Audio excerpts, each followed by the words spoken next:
하나님께서는 바벨론의 포로 가운데에 놓여있던 한 사람을 일으켜 세웁니다. 바로 에스겔이었습니다. 그를 선지자로 부릅니다. 그러면서 하나님께서는 그로 하여금 이스라엘의 상태가 어떤지, 왜 이스라엘이 바벨론의 포로로 끌려올 수밖에 없었는지 그것을 환상을 통해서 보여줍니다. 물론 에스겔도 BC 597년에 포로로 끌려오면서 그의 나이 27세 때에 끌려올 때에 이미 이스라엘이 얼만큼 타락했고 얼만큼 부패한지는 그도 이미 아는 바였습니다. 그러나 하나님께서 그에게 보여주신 그 환상 속에는 자신이 지금까지 알고 있었고 자신이 직접 목격했던 것보다도 더 심각한 문제가 이스라엘 속에 놓여있다는 것을 알게 됩니다. 하나님께서는 환상을 통해서 에스겔에게 아주 중요한 것을 깨닫게 하는데, 그것은 뭔가 하면은 정말로 그들이 하나님을 사랑해야 될 그들이 하나님을 향해서 예배를 드리고 분명히 모든 절기를 지키는데 그것이 하나님을 사랑하는 것이 아니라 하나님을 향한 가면을 덮어쓰고 속에는 아주 자신들의, 다시 말하면 오히려 하나님 나라를 향해서 노략질하는 더러운 것들로 가득 채워진 것을 보고 그가 깜짝 놀라는 겁니다. 하나님을 향한 사랑보다는 세상을 더욱더 사랑한 모습이었습니다. 하나님을 향한 사랑이 아니라 세상을 향한 사랑이라는 것은 결국은 세상과 구별했는 것이 아니라, 세상과 짝을 했다는 것이 아니라 마귀와 결탁을 했다는 겁니다. 그러니 가증한 것들로 가득 채워져 있는 것입니다. 그런 속에 그들이 나타났던 것은 바로 우상 숭배였고 불의였고 타락이었고, 부정함과 부패는, 썩어들어감은 말로 표현할 수가 없었습니다. 그래서 나라가 멸망하는 그 순간까지도 권력을 가진 자들은 연약한 자들을 착취하기 시작했고요. 나라가 멸망을 눈앞에 두고 있는데도 불의하고 음란한 짓하고, 하나님께서 예레미야를 통해서도 연방 메시지를 주고 있는데도 불구하고 오히려 그 예레미야를 죽이려고 하고 있고, 이런 것도 이스라엘의 본인의 모습들이었습니다. 그러한 모습 속에 그들에게 나타났던 것은 부귀와 영화가 아니었습니다. 자신들이 원하는 만들어가는 행복이 아니었습니다. 바로 무너짐이었습니다. 차라리 전쟁을 통해서 그들이 어떤 침략 전쟁을 통해서 그들이 힘이 부족해서 나라가 무너진다든지 이러면은 덜 억울하기도 한데, 그들의 무너짐은 자신들의 침략 전쟁을 통해서 자신들이 전쟁에 패하였기 때문이 아니라 바로 하나님을 향하여서 그들의 모습들이 거룩하지 못함으로 인해서 무너짐을 당했던 것입니다. 우리는 모든 세상에 대해서 여러분들이 반드시 깨달아야 될 것 가운데 하나가 뭔가 하면은, 모든 세상은 하나님의 것이라는 것을 우리는 아셔야 합니다.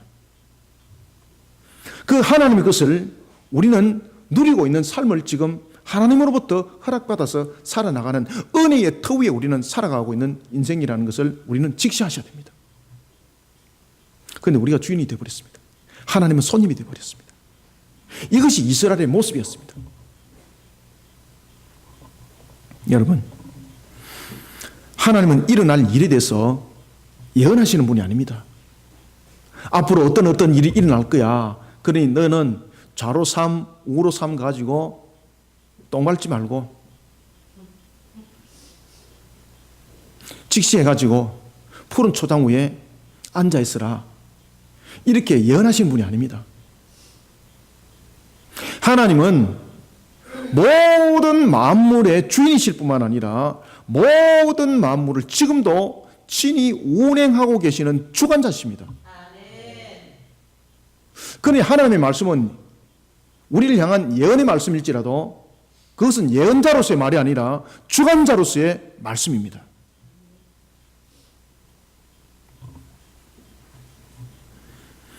모든 것을, 만물을 주관하시고 모든 것을 이끌어 가시는 하나님께서는 이 만물에 관하여서 법칙을 세우셨습니다. 모든 만물들은, 우리가 살아나가고 있는 인생도 마찬가지입니다. 모든 것들은 기준에 의해서 설정되어진 그 기준에 의해서 화복이 이루어지고 있고, 그리고 또한 모든 만물들은 그렇게 친히 운행되어지고 있습니다. 어떤 과학자들은 유신 진화론을 주장하고 있는 자들은 하나님의 창조까지는 믿고 있는데 하나님께서 창조 이후의 모든 것은 마치 진화론적인 측면에서 자연 세계 속에서 마치 맡겨진 것처럼 설명하고 있지만 절대 그렇지 않습니다. 하나님은 만물을 친히 지금도 운행하고 계십니다. 그리고 이 만물을 운행하실 때에 그 기준이 있습니다. 그 기준은 어디서 그 기준을 잡고 있고 그 기준은 어디가 그 기준이 되는가 하면 바로 하나님의 속성이 그 기준이 되는 것입니다. 다른 것이 기준이 아니라 하나님께서 정한 그 법칙과 하나님께서 정한 그 기준은 하나님의 속성이 그 기준이 되더라는 것입니다. 따라서 우리가 하나님의 속성을 잘 아는 것은 너무나도 중요하고 또 그것을 잘 알고 있는 것은 얼마나 우리에게 귀한 것인지 모릅니다. 하나님께서는 여러분들 만물을 질서 있게 운행하십니다. 이게 여러분들 하나님의 속성이거든요. 오늘도 여러분들 보시면은 우주의 온천한 만물들이 자연과 공전 속에서 일어나는 것들은 어떤 자연의 법칙 속에서 일어나는 것이 아닙니다. 이것이 하나님의 속성 속에서 하나님의 그 질서를 잡은 것입니다. 따라서 교회 속에도 질서가 있는 겁니다. 따라서 세상을 살아가는 속에서도 질서가 있는 겁니다. 자연 속에서도 질서가 있는 겁니다. 이런 법칙과 기준은 모든 것이 하나님의 속성 속에서 나오는 겁니다. 뿐만 아닙니다. 하나님께서 선과 악을 구별할 때도 그 모든 것의 기준은 거룩성입니다. 따라서 성전을 지을 때도 하나님께서 계속해서 거룩을 이야기를 하고 있고 하나님 앞에 나올 때도 계속해서 거룩을 이야기를 하고 있는 겁니다. 우리의 삶들 또한 마찬가지입니다. 하나님을 사랑한다는 것 자체는 우리가 하나님 앞에 거룩된 모습으로 서라는 이야기입니다. 오늘 이란 속에 하나님은 우리에게 중요한 한 사실을 가르쳐주고 있습니다. 하나님의 속성에 걸맞는 거룩의 경계를 만들어라. 하나님께서는 여러분들이 잘 아시는 것처럼 바빌론의 포로로 끌려온 지 25년째 되던 바로 BC 573년경에 에스겔 선지자에게 새 성전에 관한 환상을 또다시 보여줍니다. 에스겔서는 여러분들이 잘 아시는 것처럼 하나님께서 그에게 환상을 보여주고 그리고 난 뒤에 34장에 복된 소낙비에 관해서 말씀을 하시고 그리고 37장에 보면은 마른 뼈가 살아나는 사건과 함께 마지막으로 48장에 보면은 성전에서 흐르는 물을 통해서 에스겔서를 마무리합니다. 이게 에스겔서의 굉장히 중요한 특징입니다.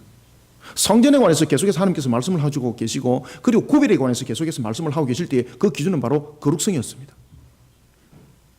하나님은 에스겔에게 새 성전에 관한 환상을 보여줄 때도 에스겔에게 이렇게 말씀하십니다. 이스라엘이 하나님 앞에 거룩된 모습으로 서야 된다고 말입니다. 하나님께서 보여주신 새 성전의 모습을 돌아본 에스겔조차도 그의 입의 고백이 무엇이었겠습니까? 그는 이렇게 고백합니다. 내가 보니 새 성전에는 무엇만 가득하더라? 하나님의 영광만이 가득하더라. 하나님의 영광만이 가득하더라. 새 성전에는 세상의 가증한 것들로부터 구별된 거룩만이 존재하고 있었습니다. 그리고 에스겔 선지자는 계속해서 새 성전은 바로 세상과 분명한 뚜렷한 구별의 경계선이 있다는 것을 우리에게 가르쳐주고 있습니다. 사랑하는 성도 여러분, 오늘도 그리고 지금도 내일도 만물을 주관하신 하나님은 예수 그리스도의 피값으로 새 성전 삼은 우리를 향해 거룩의 경계를 만들어 가도록 오늘도 명하고 계십니다. 무슨 이유 때문이겠습니까? 왜 우리는 오늘도 거룩의 경계를 만들어 가야 될까요? 무슨 이유 때문일까요? 그것이 바로 우리의 복된 길이기 때문입니다. 우리는 대체로 거룩을 이야기를 하고 있고 경계선을 이야기를 하고 있으면 제한적인 것들, 정말로 압박하는 것들, 그런 강압적인 것들, 위압적인 것들, 이런 것들을 우리는 상상하고 있는데 하나님께서 거룩의 경계를 지으라는 것은 저와 여러분들이 세상적인 측면에서 생각하고 있는 그런 강압적인 것들, 위압적인 것들, 그리고 또한 우리로 하여금 제한성에서 우리로 하여금 누리지 못하게 하는 것들, 이것이 아니라 모든 것을 누리게 하는 경계선입니다. 다시 말하면 이 거룩의 경계선이라는 것은 마귀로부터 뺏김을 당하지 않도록 하기 위한 하나님께서 우리에게 주신 은혜의 터인 것입니다. 그래서 오늘도 하나님은 예수 그리스도의 피값으로 새 성전 삼은 우리를 향해서 계속해서 말씀하시기를 너희들 안에 나의 영광이 가득하도록 너희들은 거룩한 경계를 세워라, 이렇게 말하고 있습니다. 에스겔 선지자가 새 성전을 보고 무엇만 가득한 것을 보았다고 성경 말하고 있다고요?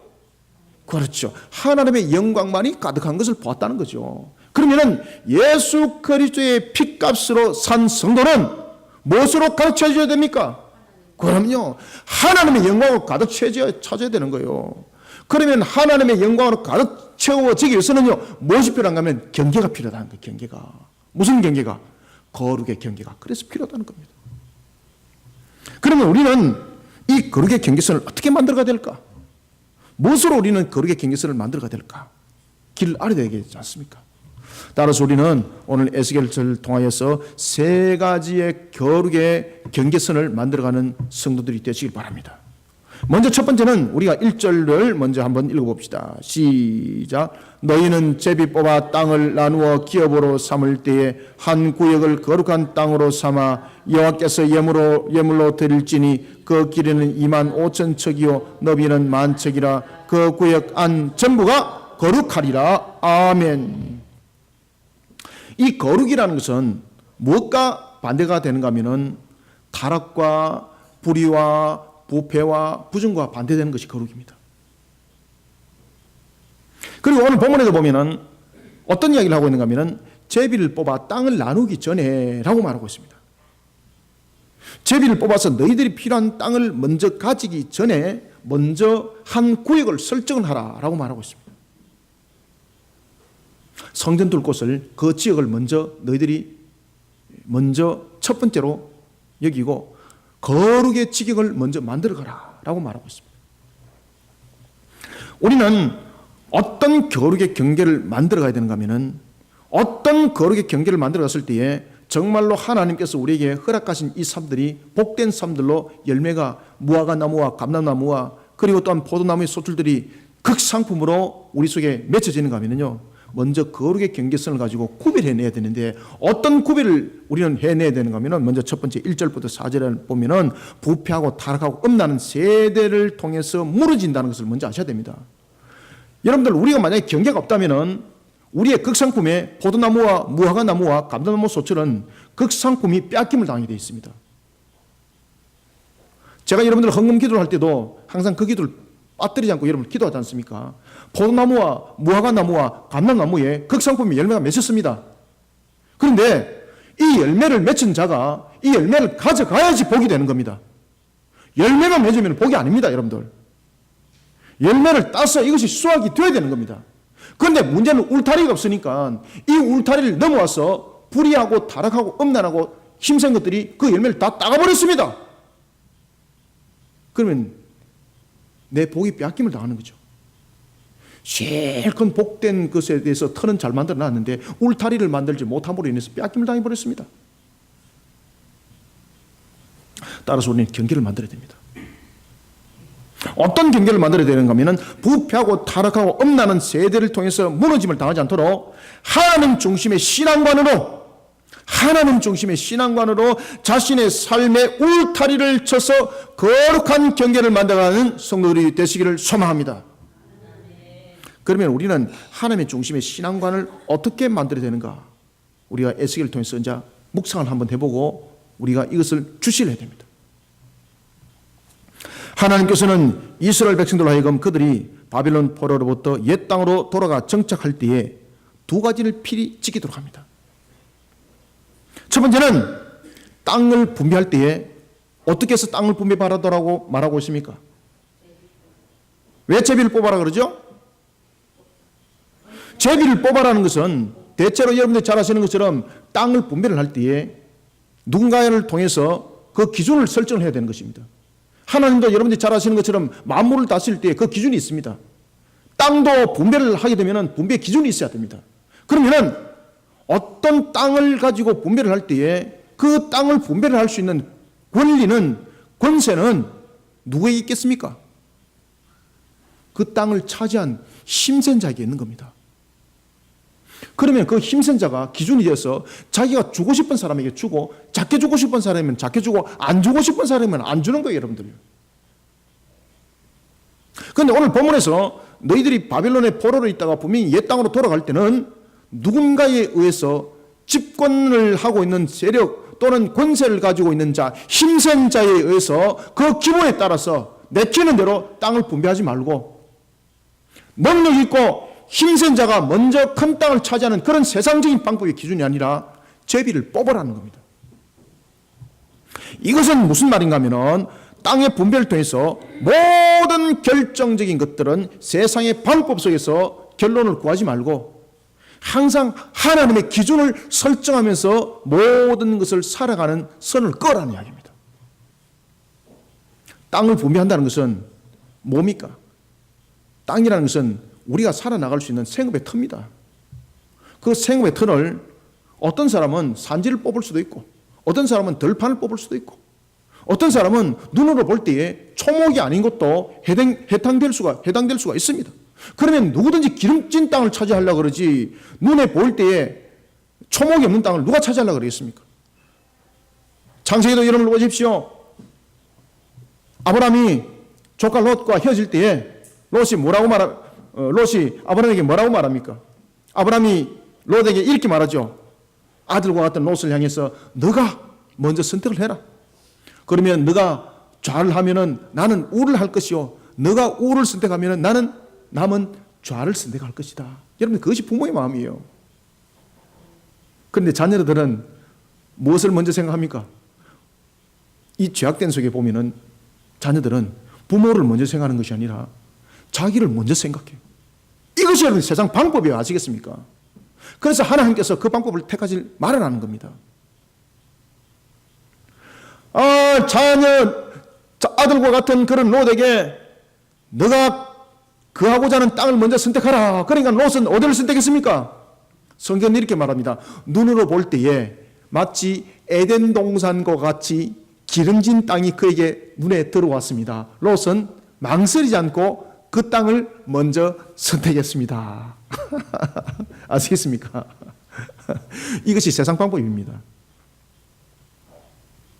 여러분들이 혹이나 부모님이 여러분들에게 야야, 너가 선택하는 가장 좋은 너의 선택에 너가 우하면은 나는 좋아할 것이다 라고 할 때에 여러분들 부모님에게 부모님 모든 것을 다 하고 저는 광장 가겠습니다 이렇게 선택하는 자녀 여러분들 혹시나 보셨습니까?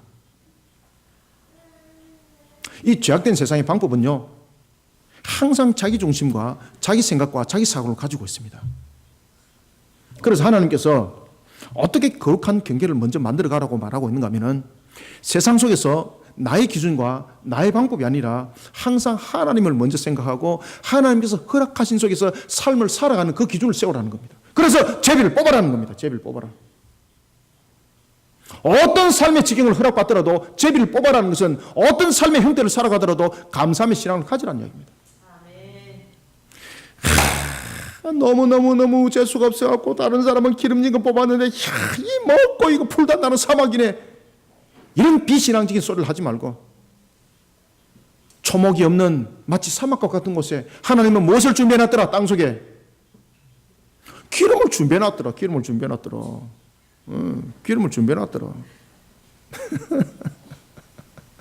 그래가지고 그 모래 위에 모래 있는 데는 기름이 있을 것이라 그러고 이제 자기가 판단해서 또 그 땅을 선택하면은 아무것도 없습니다. 그래서 여러분들 하나님이 허락하시면요, 제일 중요한 것은 하나님이 책임진다는 거예요. 하나님 책임진다는 거예요. 그렇게 되면 제비를 먼저 뽑아라는 거예요. 제비를 뽑아라. 다시 말하면 세상적인 방법이 아닌 것이 아니라 하나님의 선택에서 하나님의 방법에서 너희들은 살아가는 자가 되라는 겁니다. 제비를 뽑아라. 이게 거룩한 우리의 구분점입니다. 여러분들이 잘 아시는 것처럼 하나님은 결코 우리를 멸망 가운데 두지 않습니다. 이미 우리를 향해서 축복하시기를 생육하고 번성하고 땅에 충만하리라 말씀하셨습니다. 이 말씀의 역사함은 반드시 일어나게 되어 있습니다. 그때에 하나님께서는 우리에게 그 기준을 말씀하십니다. 제비를 뽑아라. 제비를 뽑아라. 그 다음에 두 번째는 땅을 제비를 뽑기 전에 먼저 무엇을 먼저 결정하라 그럽니까? 나의 것을 먼저 구하기 전에 먼저 하나님의 나라를 먼저 생각하라는 겁니다. 그런 구별점을 가지시길 바랍니다. 그래서 두 번째는 땅을 제비 뽑기 전에 하나님의 성소를 둘 거룩한 지역을 먼저 드리도록 합니다. 세상에 어떤 것보다 우선이 되어야 될 것은 하나님을 향한 신앙이라는 것을 일깨워주고 있습니다. 여러분, 하나님께서는 거룩한 땅을 구별하여 드릴 그 땅의 크기를 말할 때에 방금 저와 여러분들이 읽었던 것처럼 그 길이는 5,000척이요 너비는 10,000척이라. 또 2절에도 보면은 성소에 속할 길이는 500척이요 너비는 500척이라. 그리고 또한 3절에 보면은 이 청량한 가운데 길이는 25,000척이요 너비는 10,000척이라. 계속해서 무엇이 등장합니까? 크기가 등장하는 거죠. 그러면 우리는 대체로 일반적 사람들은, 세상 사람들은 지금 어디다가 초점을 맞추고 있을까요? 크기 이러면서 나중에 무엇을 생각합니까? 내가 가질 것 점점 줄어들구나. 그죠? 왜냐하면 자기가 제비 뽑기 전에 먼저 먼저 내라 그러지 않습니까? 그러면은 내가 가져갈 것 점점 줄어든다는 거죠. 먼저 떼낸 것 빼고 뽑아야 되니까. 여기서 하나님께서 우리에게 주시하는 것이 있습니다. 그것은 뭔가 하면은 거룩한 구별이라는 겁니다. 사람들은 주시를 하는 것은 크고 작고 많고 적음을 주시를 하고 있는데 하나님은 이 드려짐을 통해서 구별을 계속해서 말하고 있습니다. 여러분, 세상 사람들의 관점에서 볼 때 10,000평의 땅에서 풀 한 폭이 안 날 수 있습니다. 그러나 하나님께서 허락하신 땅은 단 한 평에서도 10,000평이 아니라 100만 평보다도 더 큰 역사가 그 속에서 일어나게 되었습니다. 따라서 하나님께서 우리에게 주시는 것은 크고 작음을 가지고 감사하는 것이 아닙니다. 구별해내는 것은 우리에게 무엇을 말하는가? 항상 하나님을 먼저 생각하라는 신앙을 가르쳐주고 있다는 겁니다. 자, 1절과 2절을 우리가 한번 다시 읽읍시다. 시작. 너희는 제비 뽑아 땅을 나누어 기업으로 삼을 때에 한 구역을 거룩한 땅으로 삼아 여호와께 예물로 드릴지니 그 길이는 25,000척이요 너비는 10,000척이라. 그 구역 안 전부가 거룩하리라. 그 중에서 성소에 속할 땅은 길이가 500척이요 너비가 500척이니 네모가 반듯하며 그 외에 사방 50척으로 전원이 되게 하되. 아멘. 성소의 큐빗은 일반 큐빗보다 조금 더 큽니다.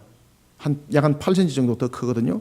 그래서 일반 큐빗이 약 한 45cm면 성전 큐빗은 약 한 53.23cm 정도 됩니다. 따라서 오늘 이 본문에 보면은 성소를 둘 거룩한 지역은 약 한 길이가 13.3km. 이 만만치 않습니다. 뿐만 아니라 너비는 약 한 5.3km. 거기다 또한 성소를 둘 땅 또 구별하라 그러고, 뿐만 아니라 또한 성소에서 수고할 제사장들이 거할 땅을 또 구별하라고 말씀하십니다. 여기에서 말하는 것은 그들에게 너무 많은 것을 떼주구나. 저거 떼주고 난 뒤에 내인데 돌아올 것이 무엇이 있을까?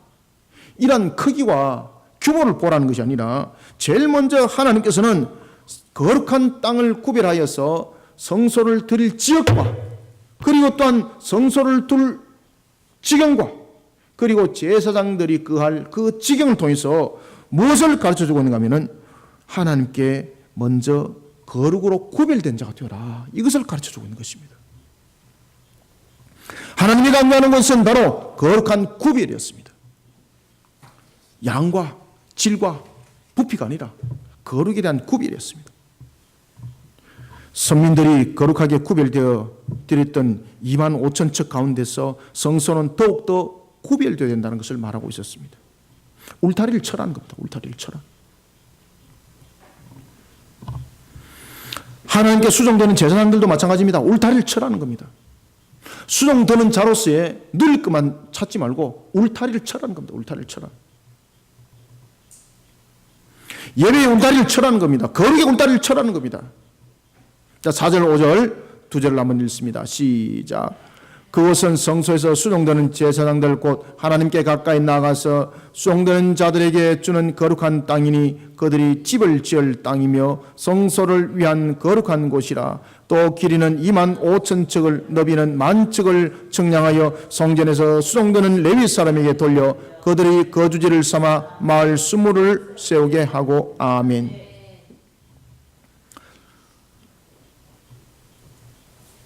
사랑하는 성도 여러분, 하나님께서는 우리로 하여금 세상과 구별된 그런 삶을 살아가기를 원하고 계십니다. 이것은 세상을 떠나서 혼자 삶 속에 깊숙한 곳에 들어가서 살아라는 이야기 아닙니다. 세상은 하나님께서 허락하신 곳입니다. 그러면 거룩한 구별이라는 것은 뭔가 하면은 세상을 떠나서 살아라는 뜻이 아닙니다. 혹여나 이 부분들을 통해서 세상을 떠나서 모든 것들을 해결될 줄 알고 산속에 들어가서 돌을 닦는 사람들 속히 내려오시길 바랍니다. 사막에서 초가집 짓고 자신이 거룩한 줄 알고 있는 사람들 착각하지 마시길 바랍니다. 우리는 어떤 관계 속에서도 우리의 죄의 속성 속에서 우리는 멀어질 수 없습니다. 하나님께서 세상 속에서 우리로 하여금 떠나라는 것이 아니라 우리로 하여금 타락한 세상에 물들지 않도록 우리의 중심에 하나님을 향한 신앙의 중심을 세워서 울타리를 만들어라는 것입니다. 창세기 2장 8절에 보십시오. 거기 보면은 하나님은 인류의 조상인 아담을 창조하셨습니다.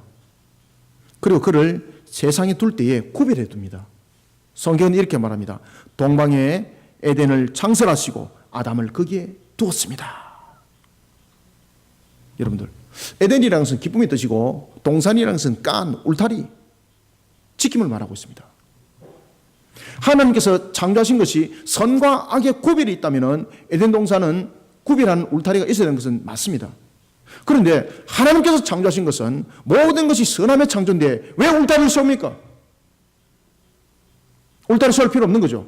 왜? 여기도 거룩하고 저기도 거룩하고 다 거룩함이죠. 그러면 하나님께서 아담을 둘 곳에 왜 에덴 동산이라고 말하면서 울타리를 쳤는가라는 것입니다. 그것은 아담에게 가르쳐주고 있고 우리에게 가르쳐주고 있는 것입니다. 그것은 뭔가 하면은 우리가 거룩의 경계를 치고 항상 구별된 그 경계를 친 속에 우리를 바르게 세울 때에 진정 기쁨이 있다는 것을 가르쳐준 것이었습니다. 에덴 동산은 바로 어떤 뜻인가 하면 하나님의 법으로 울타리를 쳐라는 겁니다. 여호와의 신앙의 중심이 되어서 그 울타리를 쳤을 때에 에덴 기쁨이 있다는 겁니다. 세상을 떠나서 살아가는 것이 아니라 세상을 벗어나서 살아가는 것이 아니라 세상을 벗어나서 공중부양해가지고 우주에 갖고 있으면은 여러분 죄 안 짓고 삽니까? 우리에게 너무나도 중요한 것은 여러분들 울타리를 쳐서 정말로 하나님께서 허락하신 그 복을 누리면서 살아가는 것이 우리에게 참 삶인 것입니다. 하나님께서 에덴 동산이라고 말했던 것처럼 하나님의 말씀의 법이 울타리가 되었습니다. 하나님의 중심의 신앙관, 그 신앙관으로 아담으로 하여금 울타리를 쳐라는 겁니다. 그럴 때에 진정한 기쁨이 샬롬이 있다는 것을 가르쳐주고 있었습니다. 그런데 하나님께서 에덴 동산에 울타리는 쳤지만은 하나님의 말씀을 지키는 여호와를 향한 신앙이 무너져버리니 그 중심이 무너져버리니 결국은 아담은 그 에덴에서 쫓김을 당하더라. 하나님의 법인 하나님의 중심의 신앙관으로 울타리를 쳤을 때의 진정한 기쁨, 샬롬이 있습니다. 사랑하는 성도 여러분, 하나님의 중심의 신앙관으로 자신의 울타리를 쳐서 거룩한 경계를 만들어가는 저와 여러분들이 되시기를 소망합니다. 잠언 15장 19절에 이런 이야기를 합니다. 게으른 자의 길은 가시 울타리 같다. 가시 울타리. 게으른 자의 길은. 뿐만 아니라 정직한 자의 길은 대로다. 여기서 말하는 정직한 자는 어떤 자일까요? 하나님의 법에 울타리를 친 자. 하나님의 법으로서 그 울타리를 친 여호와의 신앙의 말씀의 법으로서 울타리를 친 그 자는 가는 길마다 모든 길은 대로라는 이야기입니다. 이사야서 5장 5절은 말하고 있습니다. 울타리가 허물어져 버린 포도나무는 그 포도원은 먹힘을 당할 뿐만 아니라 짓밟힘을 당하게 된다고. 그래서 우리가 포도원을 지을 때에 울타리를 짓습니다. 짐승들이 와서 그것을 못 먹도록, 악한 것들이 와서 훔쳐하지 못하도록. 제가 여러분들에게 서두에 말씀드렸던 것처럼 포도나무와 무화과나무와 감람나무에 아무리 극상품의 열매가 맺힌들 무슨 소용이 있습니까? 울타리가 없어서 빼앗김을 당하면 내 것이 아닙니다. 빼앗김을 당하지 않아야 됩니다. 극상품의 포도를 내가 따서 먹는 것이, 끝까지 내 속에 오는 것이, 그것을 복이라고 말하는 겁니다. 오늘도 우리가 하나님의 법으로서, 하나님의 말씀으로서, 여호와의 신앙의 그 중심으로, 우리의 그 신앙관을 중심으로 울타리를 만들지 않으면 아무리 여러분들 우리 삶에서 그 극상품의 포도 열매들이 맺혀져도 결국은 나중에 그 울타리가 없음으로 인해서 세상 속에 뺏김을 당합니다. 타락한 자들과 함께 논하다가 하나님께서 보여주는 그 축복 뺏김을 당하게 되어 있고요. 불의하고 부정하고 타락한 그들 속에 함께 동화되어서 넘어지다가 결국은 이 극상품이 짓밟혀가지고 먹지 못하는 열매가 되어버리는 것입니다. 그러니 울타리가 있어야 합니다. 울타리가 있어야만이 부패하고 타락하고 음란한 세대에 동화되지 않습니다. 그럴 때에 그 열매를 정말로 누릴 수 있는 그 축복이 성립이 되는 겁니다. 기름진 땅에 도둑들이 많습니다. 극상품이 있는 포도는 도둑이 더 많습니다. 훔쳐가려고. 울타리를 쳐야 합니다. 저와 여러분들이 하나님의 은혜 속에 있습니까? 그럴수록 하나님의 법으로 울타리를 치지 않으면 마귀가 그 은혜를 뺏어가려고 발버둥을 칩니다. 오늘도 저와 여러분들은 하나님의 중심의 신앙관으로 자신의 삶에 대해서 울타리를 쳐야 합니다. 하나님을 향한 사랑과 하나님을 향한 예배가 삶이 되어야 되는 것입니다. 하나님을 향한 사랑의 울타리를 치시길 바랍니다. 하나님의 말씀을 지켜 준행하는 그런 하나님의 사랑의 울타리를 반드시 치시길 바랍니다. 예배의 삶의 울타리를 반드시 치시길 바랍니다. 모든 영광을 하나님께 돌리는 울타리를 치시길 바랍니다. 그럴 때에 그 경계를 성령의 화임금들이 우리의 경계가 되어주시고 어떤 악한 것들도 틈타지 못하게 막아주십니다. 그러니 그 경계는 우리의 능력으로 그 경계를 삼는 것은 허물어지는 벽이 될 수밖에 없습니다. 마귀가 넘어올 수 있는 능력이 우리의 능력을 초월하는 부분들을 가지고 있기 때문에 우리의 능력으로 울타리를 만들면은요, 이 울타리는 눈으로 볼 때는 울타리지만은 어떤 것들도 넘어올 수 있는 그런 오히려 좋은 징검다리가 되는 겁니다. 그래서 우리가 울타리를 만든다는 것을 알면서도 자신의 능력으로 울타리 만들지 마시고 내가 잘하는 것을 통해서 울타리를 세우려고 그러지 마시고 항상 여호와의 신앙으로 울타리를 만드시길 바랍니다.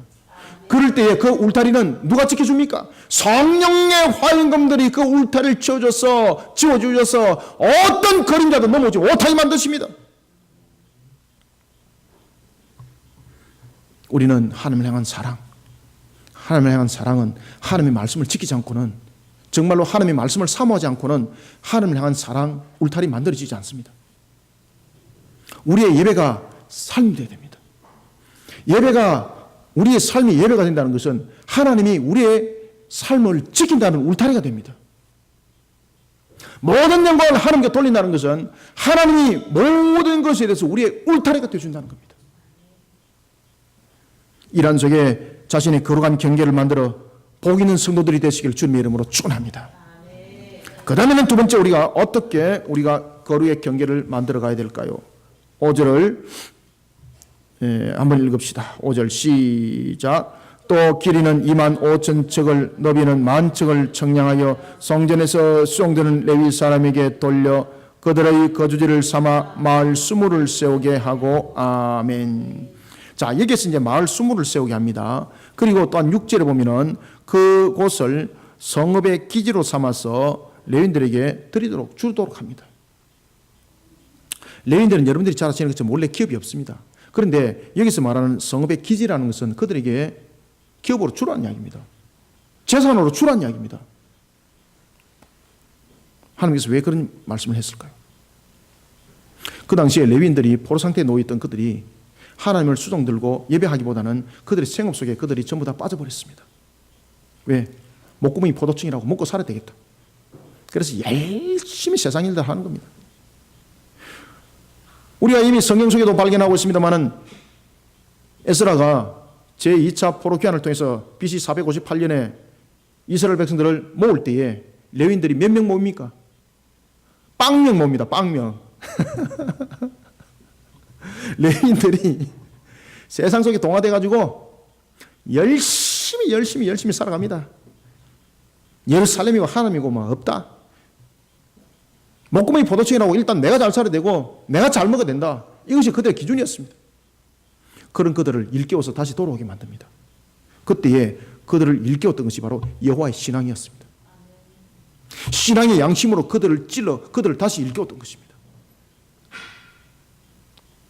물질 만능주의, 저 여러분들 속에 이렇게 시험보다 무너짐을 더 많이 만들고 있는 것이 현실이고 사실입니다.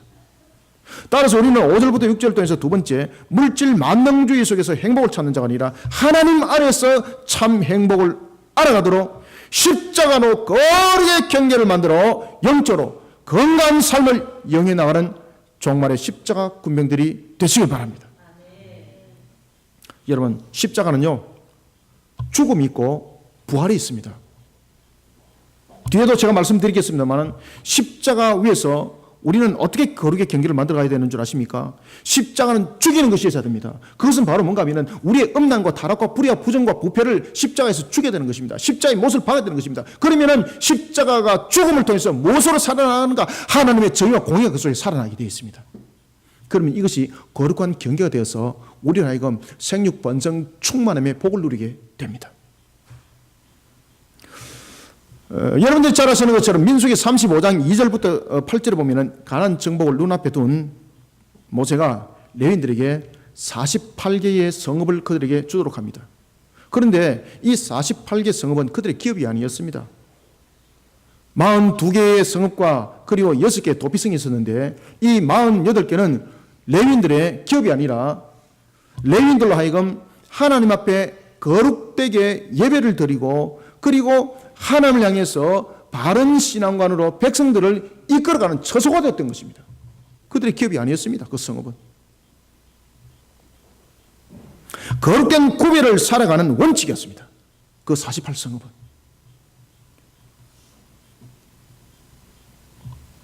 하나님께서는 에스겔 선지자를 통해서 옛 땅으로 돌아갈 때에 이스라엘 백성들에게 명하기를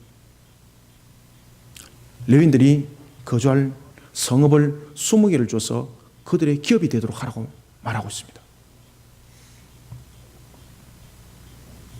7절을 우리 한 번 더 읽읍시다. 5절 6절 읽읍시다. 6절만 시작.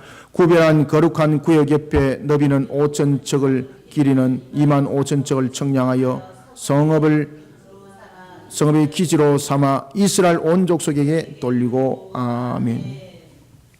사랑하는 성도 여러분,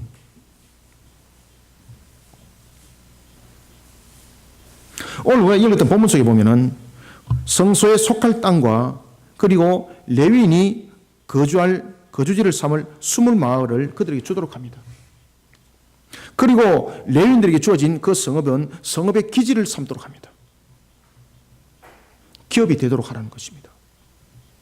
무엇 때문에 레위인에게 기업을 허락했겠습니까?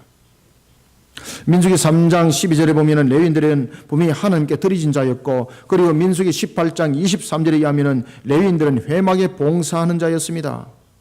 그들에게는 특별한 별도의 기업이 없었습니다. 왜냐하면 그들은 이스라엘 자손 가운데서 하나님 앞에 그 자신들의 드리진 기업이 있기 때문입니다. 그리고 정작 그들에게 기업은 어떤 것이 기업이 있는가 하면 이스라엘 자손들이 이스라엘 백성들이 하나님께 드린 예물, 그것이 그들에게 기업이었습니다. 그런데 오늘 본문에 보면은 그런 그들에게 하나님을 향해서 모든 드려짐이 되었던 그들에게 20성읍을 주도록 합니다. 그리고 그것을 성읍의 기지, 그들의 기업으로 삼도록 합니다. 소유로 삼도록 하는 거죠. 오늘 우리는 이 본문을 통해서 우리는 깨달아야 될 것이 있습니다. 그것은 뭔가 하면은 하나님은 이 레위인들을 통해서 물질 만능 속에, 세속적인 물질 속에 빠진 자 되지 말고 항상 하나님 안에서 살아가는 겁니다. 항상 하나님 안에서 정말로 레위인답게 살아가는 겁니다. 레위인답게. 그래서 숨을 성읍을 주는 겁니다. 레위인답게 살아라. 레위인답게. 하나님의 통치를 나타내는 신정의 공동체를 만들어라는 겁니다. 사랑하는 성도 여러분, 돈이면 모든 것이 다 된다고 말하는 물질 만능주의, 그 속에서는 행복이 없습니다. 물질 만능주의는 저와 여러분들이 일단 느껴보는 것 가운데서도 가장 중요한 것은 보면 모든 것이 값이 매겨지더라는 겁니다. 그 가운데서 여러분들 사람도 값이 매겨집니다. 그죠?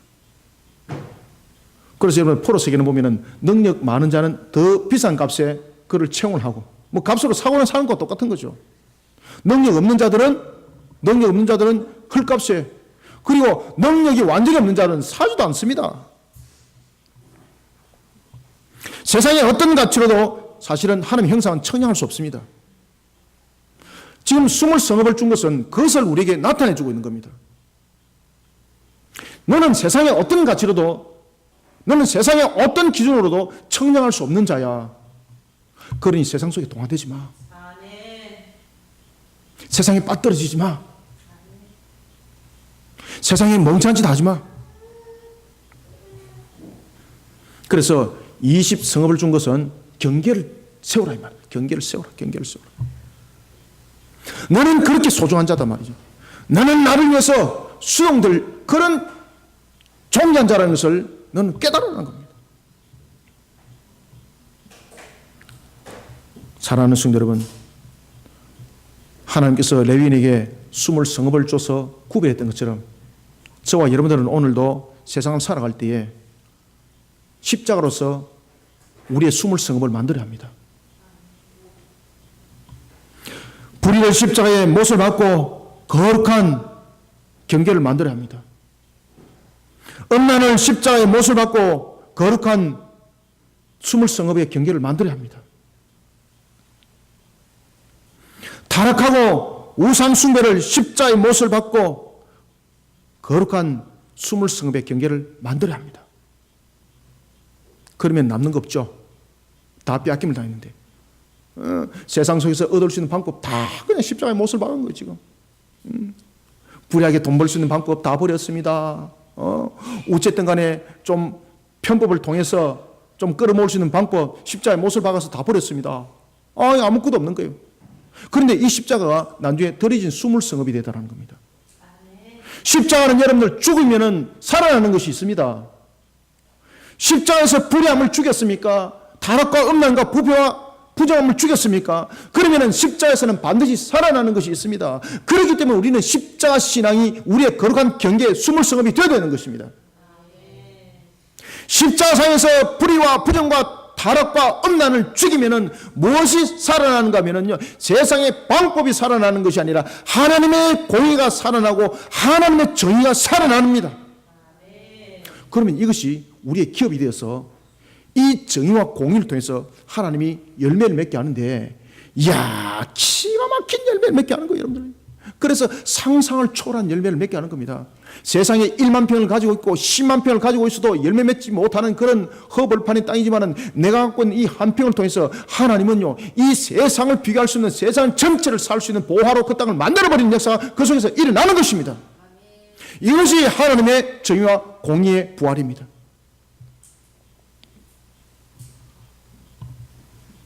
마귀의 세력을 물리치는 십자가의 거룩한 경계를 삼아야 합니다.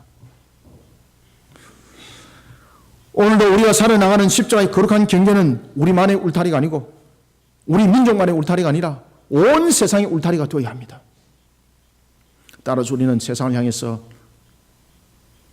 하나님의 울타리를 만들어 나가는 그 사역들을, 그 거룩의 경계를 만들어가는 사역들을 힘있게 우리는 오늘도 감당해 나가는 성도들이 되시길 바랍니다.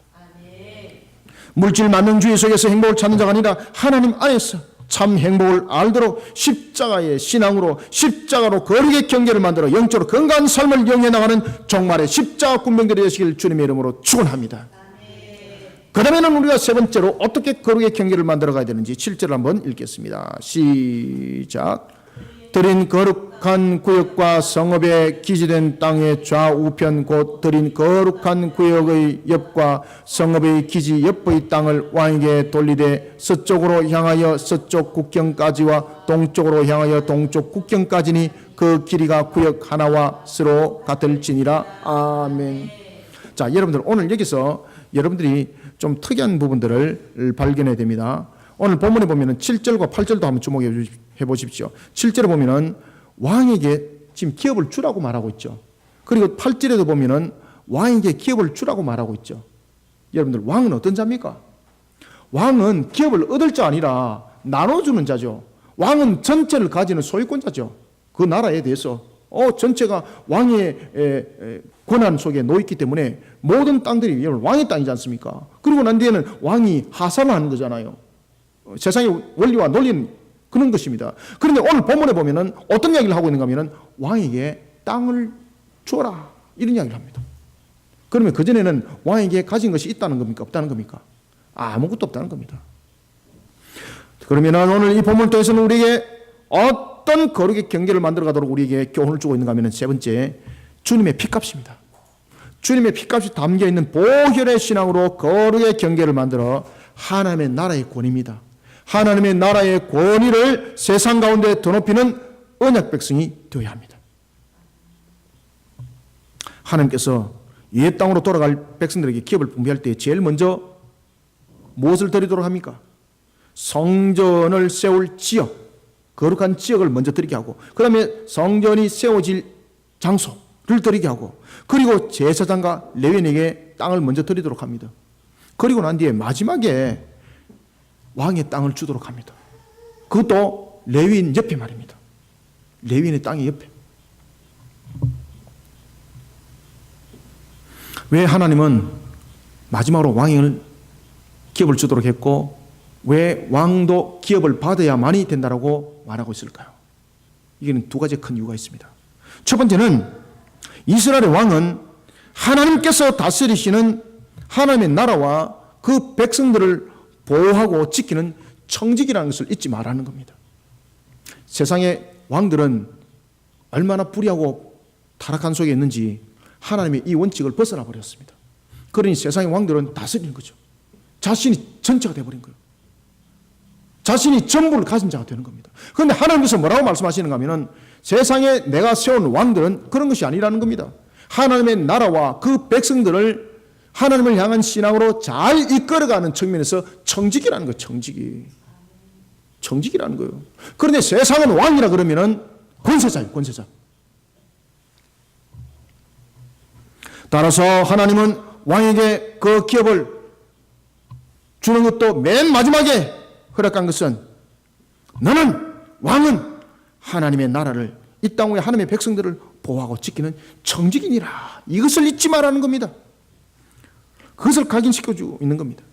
그리고 또 두 번째는 왕에게 기업을 준다는 것은 왕으로 하여금 자신의 부를 얻기 위해서 세력을 규합하고 힘을 만들어서 다른 사람의 것을 빼앗지 마라 이 말입니다. 노략질하는 자가 되지 마라. 힘을 앞세워서 연약한 자들 것을 빼앗는 자가 되지 마라. 왕의 땅을 허락한 것은 왕이 자신의 부를 위해 백성들을 착취하고 괴롭히는 일을 하지 않도록 각인시켜주고 있는 것입니다. 다시 말하면 하나님의 나라의 평강을 위해서 살아라 이 말입니다. 하나님의 나라의 평강을 위해서 살아라. 더욱더 여러분들에게 말씀드리면 하나님의 나라의 권위를 더 높이는 왕이 되어라는 거예요. 하나님의 나라의 권위를 더 높이는 왕이 되어라. 사랑하는 성도 여러분, 우리가 창세기 1장 26절과 28절을 보면 우리는 하나님으로부터 분명히 사람은 권세받은 자임을 알 수가 있습니다. 정복하여라 다스리라. 아담에게 줬던 권세지 않습니까?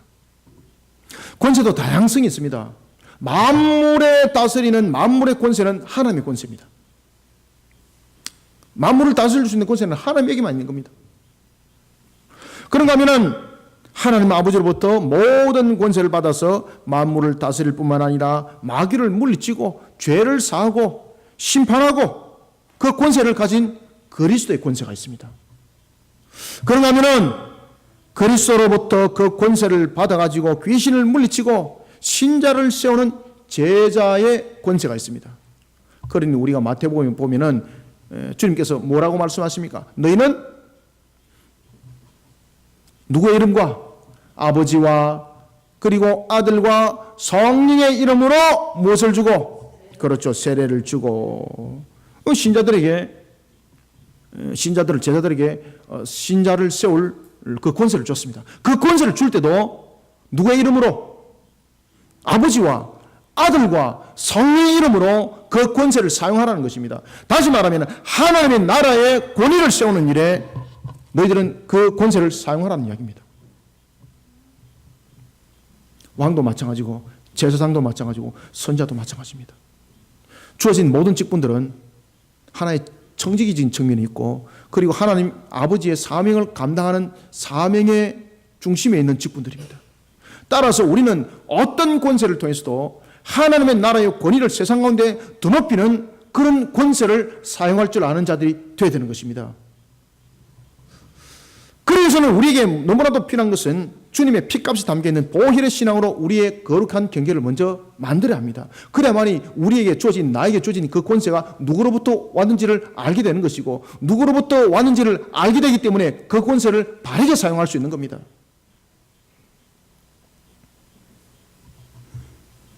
하나님은 우리를 양자 삼으셨습니다. 하나님께서 우리를 양자 삼을 때에 양자 삼으시면서 우리가 우리에게 그리스도인의 권세가 주어졌습니다. 우리에게 주었던 이 권세는 누구로부터 나왔습니까?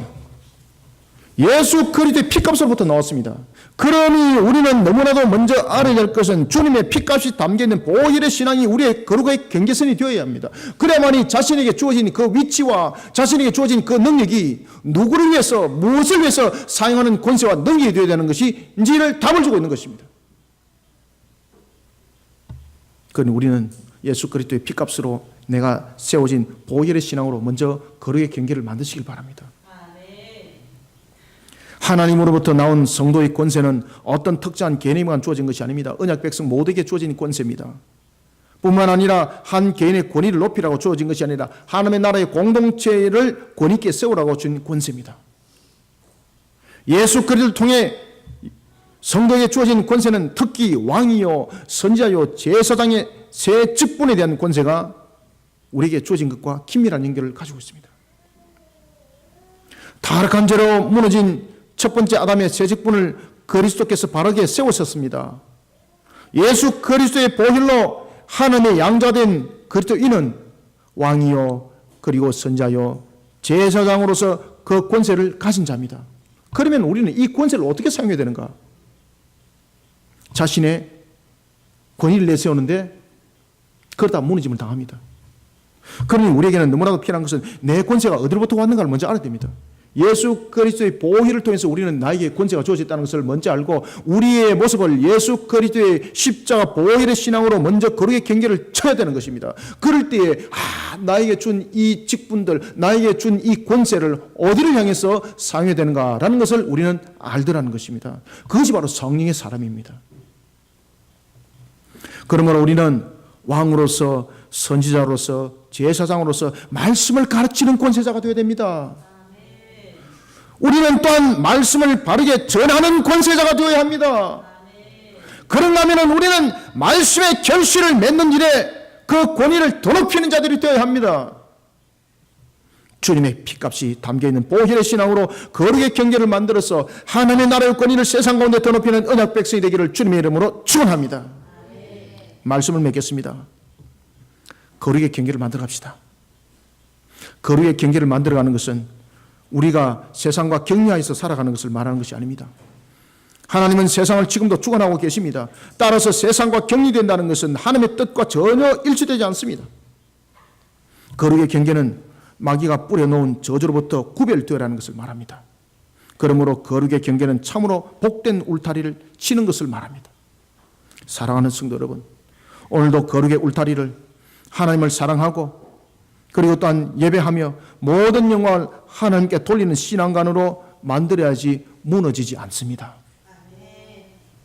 하나님 중심의 신앙관으로 거룩의 울타리를 세우고 그리고 세상의 모든 권세를 이기신 예수 그리스도의 보혈의 십자가 신앙으로 그 부활의 신앙으로 자신을 이렇게 세우는 거룩의 경계를 만들어 세상을 하나님께 영광 돌리고 그리고 하나님의 결실의 열매를 더욱더 풍성하게 맺어 하나님의 기쁨이 되기를 그리고 또한 하나님의 기쁨이 되는 성도가 되기를 주님의 이름으로 축원합니다. 살아계신 아버지 하나님, 오늘도 주님께서 우리에게 참으로 귀한 말씀을 주시니 감사합니다. 거룩의 경계를 오늘도 삼는 자가 되어라. 오늘도 거룩의 경계는 우리의 능력으로 세워질 것이 아니라 오직 하나님의 법도와 규례 속에 주께서 명한 바를 통하여 여호와의 신앙으로 우리의 거룩의 경계가 세워지게 하여 주옵소서. 오늘도 예수 그리스도의 십자가의 보혈의 신앙으로 우리의 거룩의 경계가 세워져서 세상의 불의와 타락과 음란과 부패와 방종함은 십자가 위에 못을 받고 죽이게 하여 주시고 하나님의 정의와 공의가 살아나는 거룩한 울타리를 통해서 생육번성 충만함이 우리 성도들 삶들 속에 누려짐이 되게 하여 주옵소서. 무화과 나무와 포도나무와 감람나무의 극상품의 열매들이 아무리 맺혀져도 울타리가 없으면 뺏김을 당할 수밖에 없는 것이오며 악한 마귀 권세에 의하여서 세상에 짝함이 된 그런 불의한 것들을 통하여서 우리의 은혜가 그 극상품의 열매들이 뺏김을 당하지 않도록 여호와의 신앙으로 화인검의 울타리를 채워주셔서 우리 성도들이 하나님의 그 말씀대로 결실의 열매를 맺어 참복을 누리는 기쁨의 에덴이 이루어지길 원합니다. 역사여 주시옵소서. 오늘도 주께서 우리에게 주신 이 말씀이 우리 모든 성도들에게 꼬리요 양식이요 생명수가 되게 하여 주시고 하나님께서 하늘의 문을 열어 복된 소낙비를 부어주었던 에스겔서 34장의 말씀이 될 뿐만 아니라 37장의 마른 뼈가 살아나는 역사에 복된 말씀 은혜의 양식이 되어 주시기를 원합니다. 하나님, 오늘도 종의 입술 통해서 증거되어진 이 말씀이 살아 움직이는 주님의 능력의 말씀이 되어 우리 성도들이 세상을 향하여서 더욱더 거룩한 지경을 만들어가는 일에 사역을 부여잡는 또한 동기가 되게 하여 주시옵소서. 아버지여, 주의 주신 은혜 속에 오늘도 우리의 거룩한 경계가 하나님의 신앙으로 세워져야 된다는 것을 알고 이 신앙 속에 오늘도 기쁨으로 살아가는 우리 모든 성도들 오늘도 성령께서 인도하여 만들어가 주시옵소서. 예수님의 이름으로 기도드렸나이다. 아멘.